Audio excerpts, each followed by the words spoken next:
About 10 years ago, when I was working on my PhD, one time I had bought some coins on eBay. I used to love to stay up all day and all night looking for last minute eBay items, and I would lowball them, or especially if there was a big event, right? If there was a sports event, especially the Super Bowl, and an item happened to end just before it, you could usually get a pretty good deal out of it. I think a lot of people realize that, and it doesn't seem to work as well anymore. Nowadays, you might even be competing with robots who are doing the bidding, so it might not work so well anymore. But 10 years ago, used to work very well.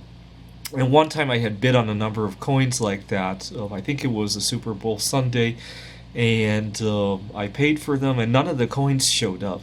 And I knew it wasn't one or two sellers who were trying to scam me or anything, because five or six different sellers, none of them had shown up.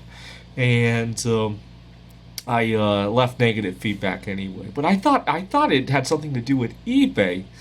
And the next week, I happened to go home to my family. I was living in Rochester, New York, and my family's in Pittsburgh, Pennsylvania. And it turned out, for some reason, the address defaulted back to my parents' home, and all the coins were there.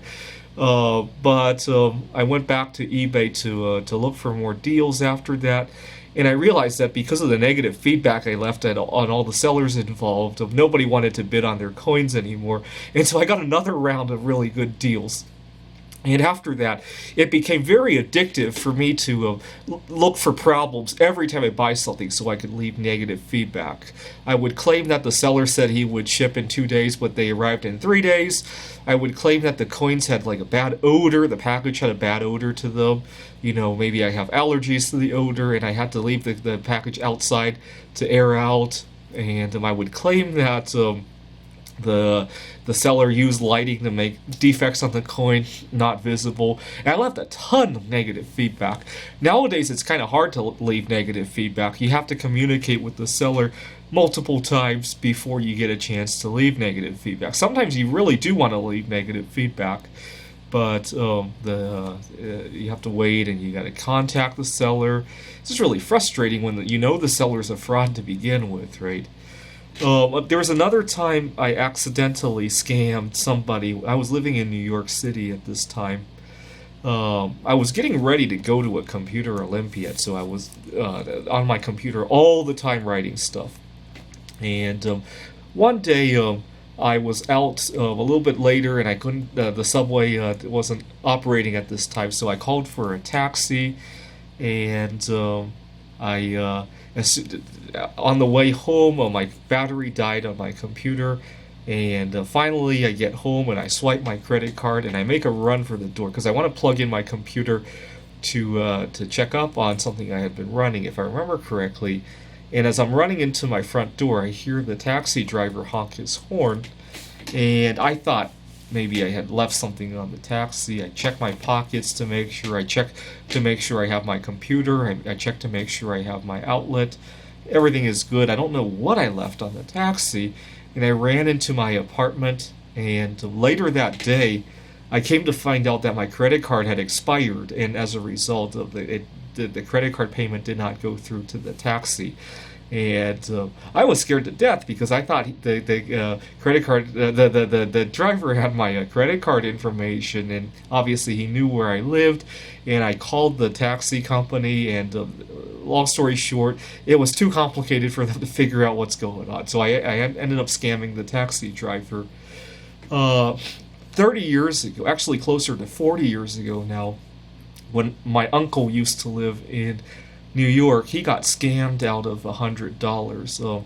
He had been walking home one night when somebody came up to sell him a camcorder, or I don't know what it was, whatever it was back in the 80s, and that this guy had apparently just stolen or something like that.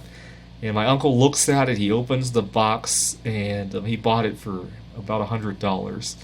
It was funny because he actually had to go to the ATM to get the money. And when he got home, he was still very excited about this camcorder he had bought for $100. He was showing it to his wife, his wife would just joke that it probably was a scam, and they opened it together, and somehow the scammer had replaced the camcorder with a brick when he wasn't looking. And it's become a funny joke. He doesn't like New York anymore. He lives in Taiwan now, but every time we talk about New York, I don't like New York either because I got very ill from the cramped living quarters there. So we joke about how disgusting New York is and how he got scammed. I mean, there are a lot of good things about New York, but unfortunately, it didn't work out for either of us. Okay, back to Seattle now. A couple months ago, no, it was more than months ago. It was before COVID. I was walking down the street and I see a homeless guy with a sign, which is a very common sight in any of the suburbs in Seattle, except that on the sign he wrote in big letters like "help something homeless," and then he started writing in smaller and smaller letters about his life story. And I got very curious, and I went up closer to take a look at it. And I love to read. I don't have the best of writing skills or speaking skills, so anything I can read is good, even if it's written by a homeless guy. But I didn't have any loose change to give him. And I went up to get a closer look, and I read it, and that was good. I picked up a learning experience. And as I walked away, this guy angrily chased me, demanding that I should pay him because I spent like 30 seconds reading what he had to write. And I was scared for my life. And I ran into a very busy shopping center and just lost myself in there. But he chased me all the way to the center. Anyways, I love little stories about ripoffs or misunderstandings. I don't know why. Things like that really excite me. Maybe I should write a book about all of this stuff. Thanks for watching.